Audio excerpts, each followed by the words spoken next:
Hi, I'm Tiara, and welcome back to another Movie Review Monday. Today we are talking about Nope.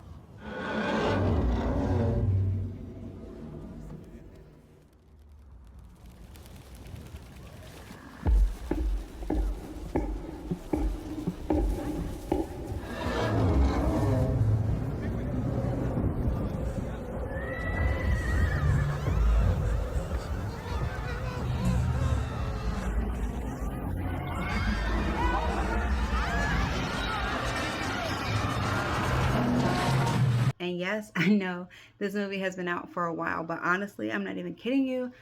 I think about this movie every single day. Because to me, and when I started this series, I was like, I'm never going to talk about a movie I don't like because I want to celebrate movies, right? And I love Nope. But boy, did Nope drop the ball at the end. So let's get into this. The movie follows a brother and sister who inherit a ranch from their father after he died under the most bizarre circumstances. Okay, if you know, you know.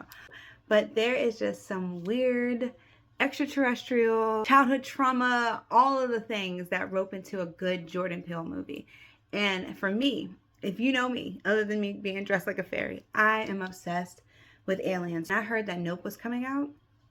I ran to the theater. I actually saw it twice. The cinematography of it was beautiful. Chemistry between Daniel Kaluuya and Keke Palmer was magical. First of all, like them as a brother-sister duo was just chef's kiss. Jordan Peele had a way with playing with sound. There was never any like gore or jump scares in the way to make you feel visually uncomfortable, but the sound effects of this movie were top tier to me. I loved how Jordan Peele played with pain. The monkey scene where boy is hiding under the table and you can hear the people being pulverized by the monkey. Like that to me was scarier than any jump scare, any ghost, anything being visually put into your face, because it's like your imagination is the one running wild. You're watching this boy's reaction as he's seeing these things happen, and you're hearing people dying. That's crazy to me. The UFO was absorbing people, and you can watch, like you're watching the lady go through the tunnel and everything of the UFO, and then she starts like screaming. That lady deserves an Oscar. That scream sat with me. It was so disturbing. And that scream was so real. It was so real. It unsettled me in all of the best ways. Where I believe Nope dropped the ball is when when the entity turned into a hot air balloon. What it looked like to me, it looked like they forgot to put the CGI on it. It looked so out of place with everything that was going on in this movie. And I loved how throughout the movie you're trying to guess exactly what the entity is. When it was regurgitating over their house, I was like, oh, so this is more like aquatic, because you know sharks they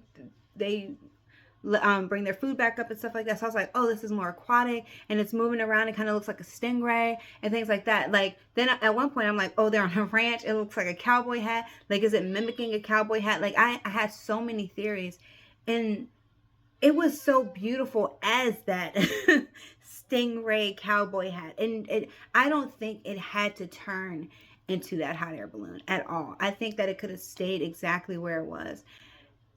It literally took me out of the movie. And I think about that every day, how beautiful and brilliant the storyline was, the connection between all of the characters, and then that letdown at the end. And I hope I'm not the only person who thinks this. Like, what do you think about the alien at the end of Nope? Like, Nope had the potential to be one of the greatest alien horror films of all times. Like to me, it was right up there with Sinners.